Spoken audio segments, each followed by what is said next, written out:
All right, thank you everybody for joining us today to talk about the Farm Bill and its how it can affect outdoor recreation and help this industry to grow.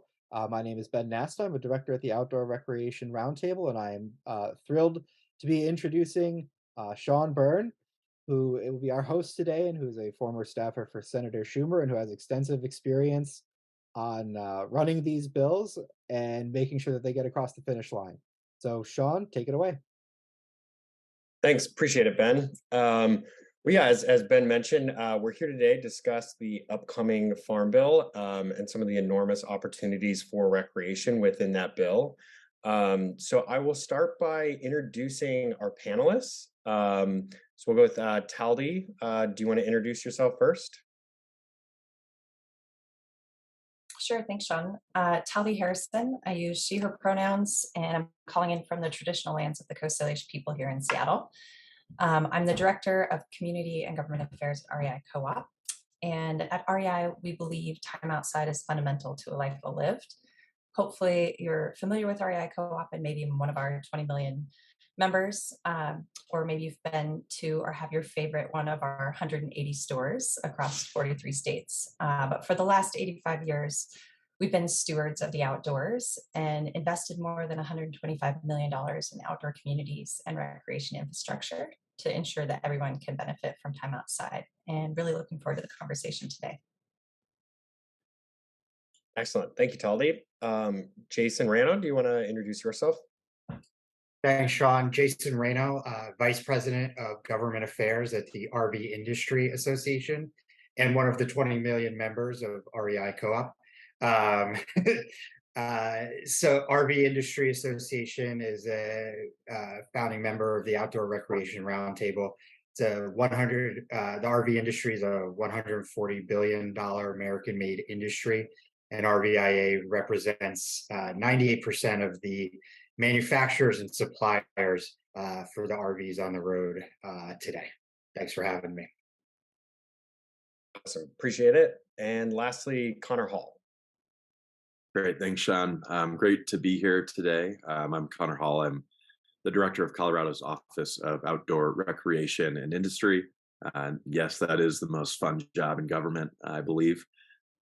We serve as the central steward for this, multi-billion-dollar industry in Colorado that creates hundreds of thousands of jobs around the state. Really, one of the biggest industries here, and integral to our brand and our identity. And we work across economic development, stewardship and conservation, education and workforce, and public health, wellness, and equity in that space. So we're busy, but really, really nice to be here with all of you.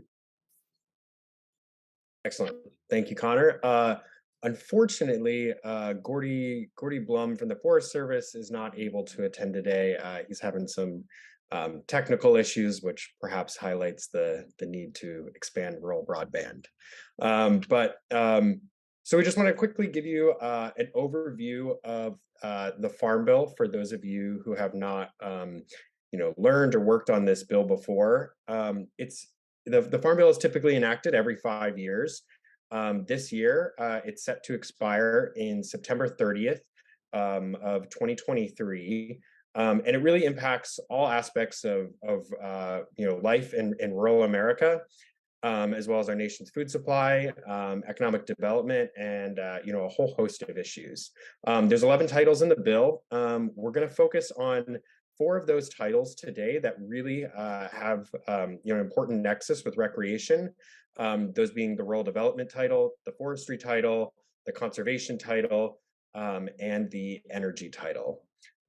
So with that, I think it's probably important to start with what's going on in the ground in rural America. And so we'll turn it over to Connor for our first question, just to explain the dynamics of population growth within rural America, what he's seeing with post-pandemic pressures, especially in recreation communities. So with that, I'll turn it over to Connor.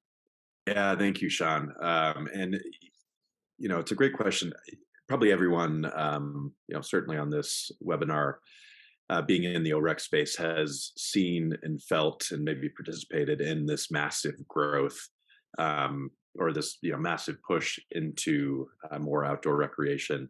over the course of the pandemic. So there are a lot of different stats and figures out there.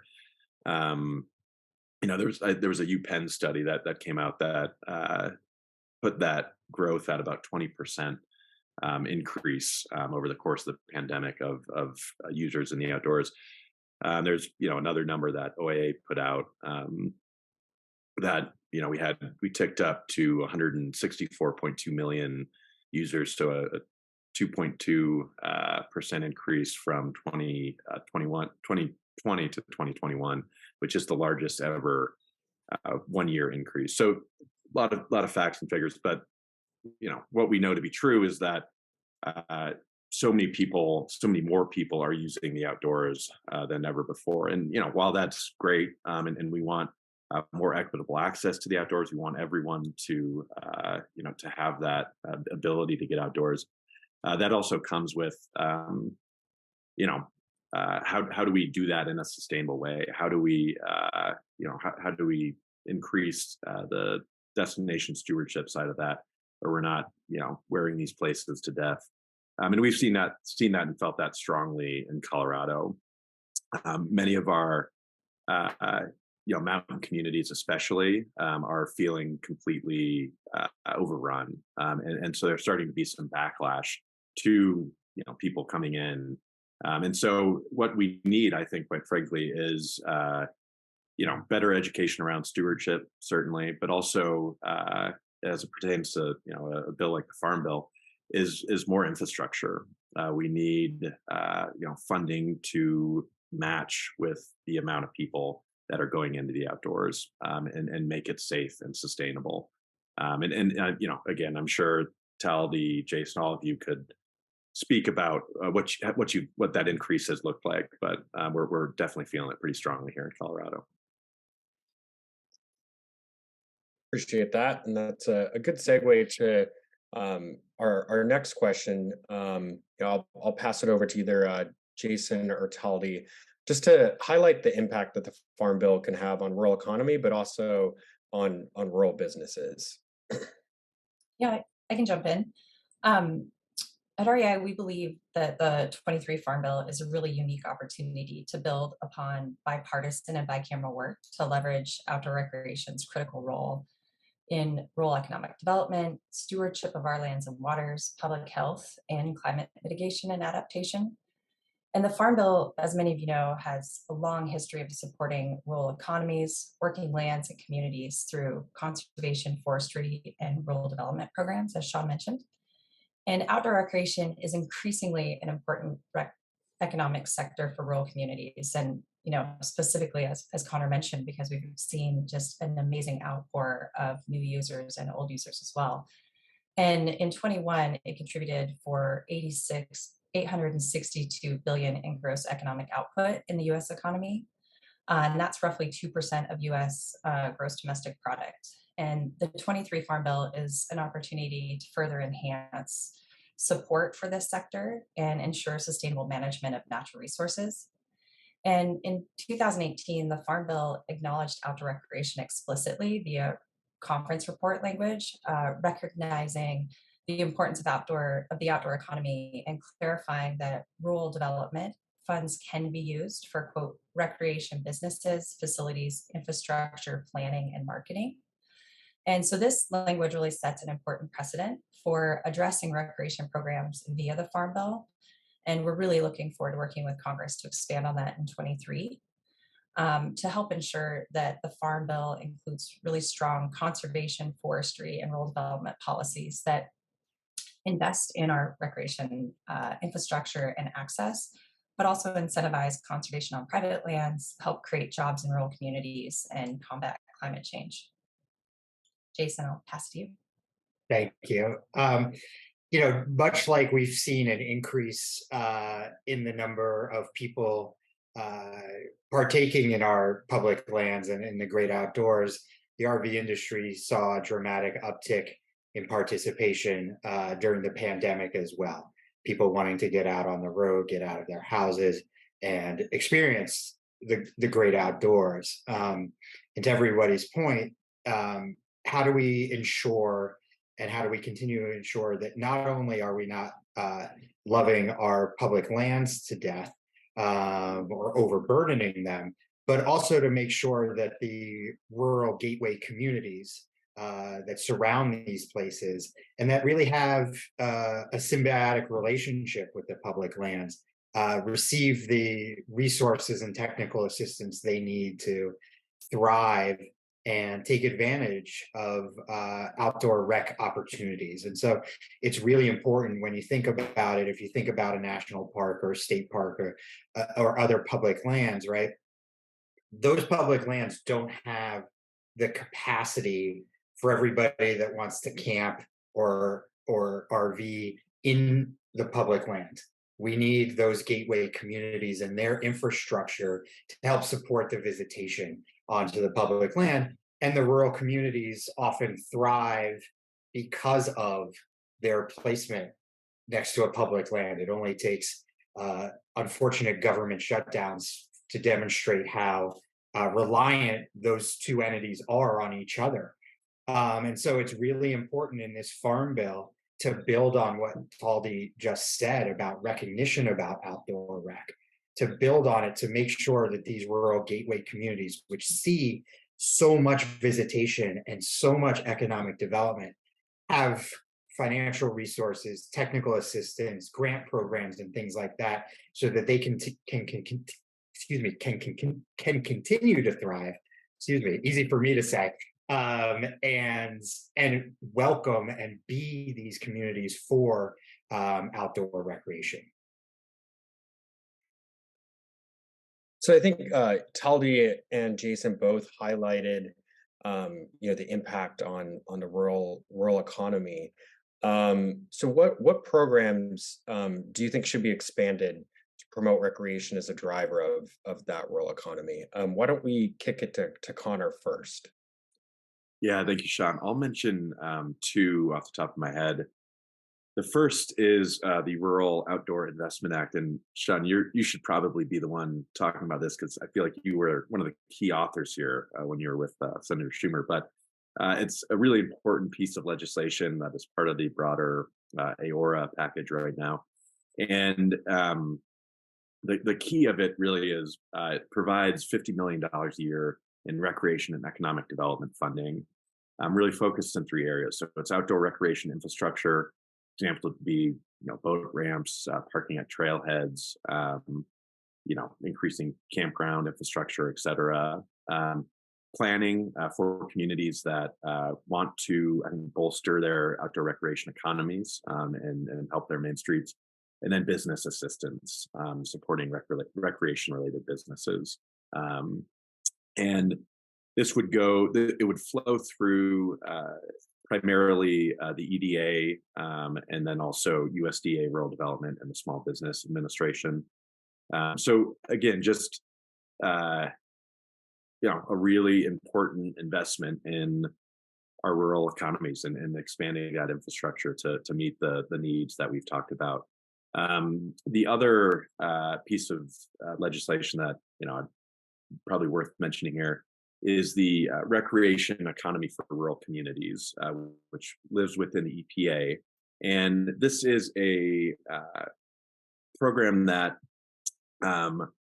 provides planning assistance for communities and rural communities all around the country as they seek to grow their outdoor recreation economies and revitalize their main streets. And so we've had two communities here in Colorado that have been funded. Glenwood Springs back in 2019, and then Monte Vista this year. They're going through that process. And Monte Vista, I grew up in the San Luis Valley, where Monte Vista is a beautiful, rural, very agricultural place. And it's just been amazing to watch how that process is unfolding. I mean, they've gotten, with this planning assistance, pulled the community together. They're building out some pretty ambitious plans to, attract more visitors in to revitalize their economy, which has been flagging for 50, 60 years. And they have all the assets there. I mean, they're surrounded by beautiful nature and public lands, but they just needed that assistance. So I think the more we can do, the more we can fund these programs, push for these programs, we are, going to better serve rural America and the outdoor recreation economy and all those who participate in it. Great. Thank you, Connor. Yeah, and I think one thing that we've really seen when we've talked to local communities, one of the hardest issues is just the capacity issue of some of these small local governments to pursue even existing opportunities. So both the ROI Act and the REC program really are focused on trying to fill that gap to make sure that these communities can do proper planning and then hopefully have access to some capital funds to do the necessary infrastructure investments that follow that planning process. Taldy, do you? Sean, yeah. I'll just sorry, go one ahead. more to interrupt you there, but one great example of that, because you're absolutely right on the capacity side. Again, Glenwood Springs in Colorado got that grant, and then with the planning that they were able to do, finally, they were able to apply to my office's grant programs for infrastructure funding in the outdoor recreation space. And without that grant, I don't think they ever would have, gotten to that point to put together a real plan and a real competitive grant. So just an example of that. Yeah, that's a great example. Taldy, do you have any thoughts in this space? Of course I do. Thanks, Sean. So just building on sort of what you both were mentioning around the need for capital investment, we know when investments are made in our public lands, as well as the recreation infrastructure within or adjacent to a community, it not only drives that associated economic growth that Connor was talking about, but it also provides social, health, and environmental benefits.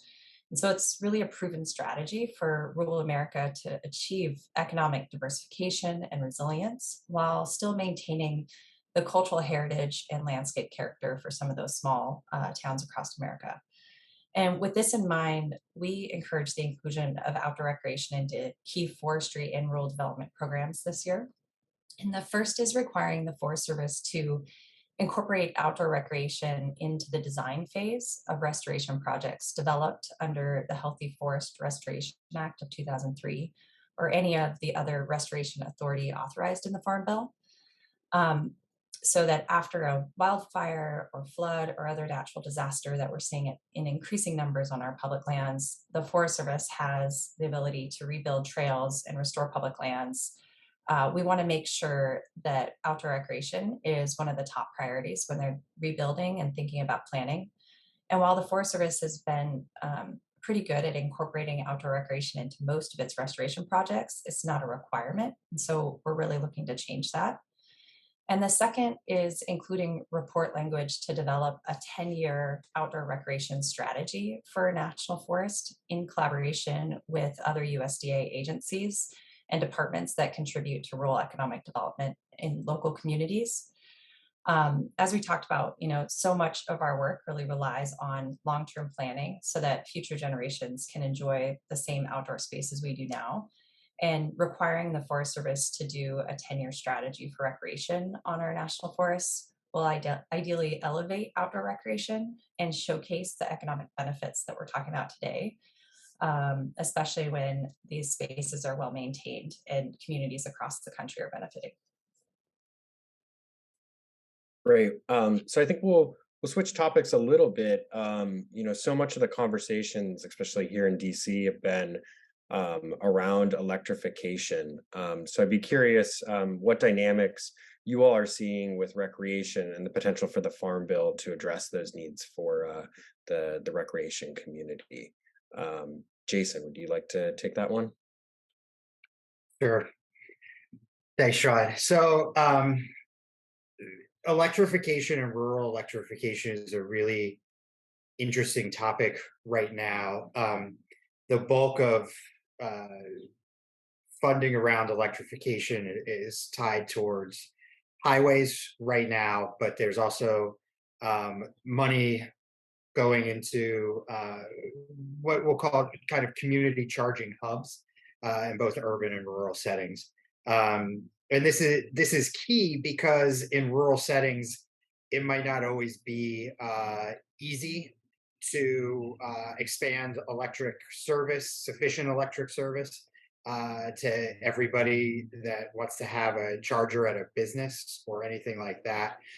Whereas if you create a community charging hub at a rec center, at a government building, at a downtown, on Main Street, that serves as a hub without having to spend a lot of money on expanding electric service or sufficient electric service. And when you're talking about electrification and EV charging, usually about 60 or so percent of the cost of a project is around the electrical infrastructure. So IIJA had significant money for those community charging hubs. And what we know right now around electrification is a couple of things, right? The federal government has a mandate, including our public land agencies, to start electrifying their fleets. I know Forest Service has been very active on that front. You have private campgrounds and RV parks in rural communities, in gateway communities, that recognize that having electric vehicle chargers is an amenity right now, but also the most forward-thinking ones recognize that it will quickly become a necessity. And then you have what I call the field of dreams scenario, which is EV charging is, if you build it, they will come. EV drivers, out of necessity, have to plan. It's not everywhere yet. The infrastructure is not everywhere yet. So they have to know that when they get somewhere or on the way, that they can charge. And so those rural communities that prioritize that will appeal to the growing EV driving community, which obviously has direct ties to economic development and sustainable visitation of these outdoor places. And so when I think about electrification and the Farm Bill, I really think about partnering money that's out there and making sure that it's going into these rural communities, and that we're at the same time simultaneously pushing on some of the things that Connor and Taldi and Sean were talking about around making sure that there is our capacity building grants and resources, so that as more people visit rural communities because they have EV charging and they have electric vehicles, that those communities are prepared for that increased visitation. And so it really does go hand in hand with the rural development aspects of the Farm Bill and helping those communities expand their outdoor recreation opportunities and expand the infrastructure. Great, thanks, Jason. Connor, could you maybe highlight a little bit what you're seeing in Colorado? Yeah, I'm happy to. One of the kind of coolest programs we've done in this space is to partner. It's about a year ago, maybe, we partnered with Rivian to install level 2 chargers in all of our state parks. So we're in that process right now. But 2 chargers in each park right there, and prime parking, and you can go there with your EV, take a great long hike while your EV is getting charged, and come back to a fully charged EV. And that has just the response to that has been tremendous in Colorado. Anytime I've been to a state park, those are almost always full. Coloradans are really, really happy with that. And I think historically there's been this idea that EVs can't go to those gateway communities or can't go deep off road into the wild, and that really is starting to change. We were talking before we started this about Rivian, and I actually just got a Rivian myself, and it is that perfect balance. I mean, it's fully EV, and it can hit all the trails of Colorado. And so I think a paradigm is starting to shift a little bit, and we have to be ready to meet that. And again, what we're seeing in Colorado is a real desire for those charging stations next to those outdoor recreation amenities. And we'd like to continue to push that program out. It's slow going a little bit right now, but I'd like to expand that to other public lands in Colorado. You know, especially those areas where we're sending our heavier EVs, and that's got to be done. The scale of this has it's got to be a partnership that is working, federal government and state working hand in hand here, because the scale is just too big for any one entity to do alone. But I've been really happy with the progress we've made thus far. Excellent. Thanks, Connor. Well, so when we talk about recreation, obviously what comes to mind is those places that we recreate. And one of the titles of the Farm Bill is the forestry title. So I'd be curious how the panel thinks that the Forest Service can further promote recreation on their lands. Taldi, do you want to kick that conversation off? Sure. Well, one area that REI has been really focused on is thinking about how to ensure there's equal access to outdoor spaces. And we're really committed to working with the Forest Service and partner agencies to ensure that recreation infrastructure is accessible for all bodies and abilities. And knowing that not everyone can access every space, we really want to focus on making information sharing as prevalent as possible for people living with disabilities.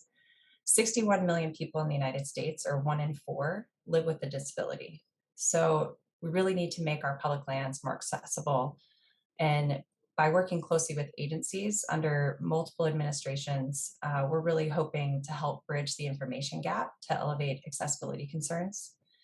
And again, we really believe every person should have and be able to access trails, campsites, and boat docks. But until accessibility options are clearly marked, recreationists living with disabilities are hindered from exploring U.S. Forest Service and other federal agency lands. And that's why one of our priorities for this Farm Bill is to require the U.S. Forest Service and partner agencies to audit trails and other outdoor recreation sites for accessibility options. And we feel strongly that just a report or assessment would be a great first step in making the outdoors more accessible for all bodies and abilities. Excellent. Thanks. Thanks, Tali. Connor, could you maybe elaborate a little bit on that partnership between Forest Service and the state of Colorado? Yeah. So we have a pretty good partnership here in Colorado.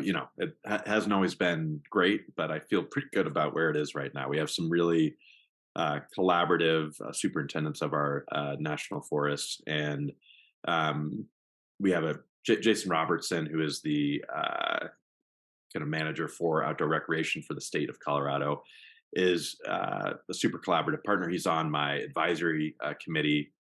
We serve on a lot of panels together and whatnot. So there's a good working relationship. I think the reality here is that the Forest Service, our national forest, is where a vast majority of recreation is happening in a state like Colorado.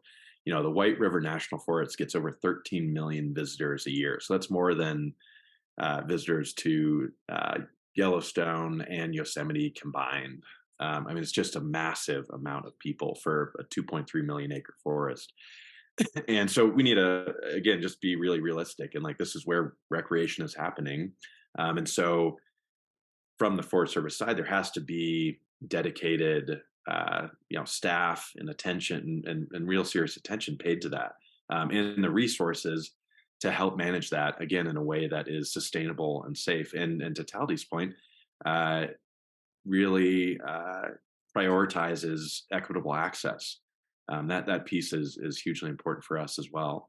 And so, I've been encouraged by the growth of the OREC focused Forest Service team here in Colorado. I think they just added another 4 or 5 people around planning, around management. But I think the reality is that we need more with the numbers that we're seeing, and there's still a bit of a disconnect. Excellent. Well, thanks, Connor. So I think we don't want to take up too much of folks' time. So as everyone knows, the committees on the Hill right now are hard at work trying to craft this bill and get it over the finish line by September 30th. I know a couple of you submitted questions as well that we'll get directly back with you.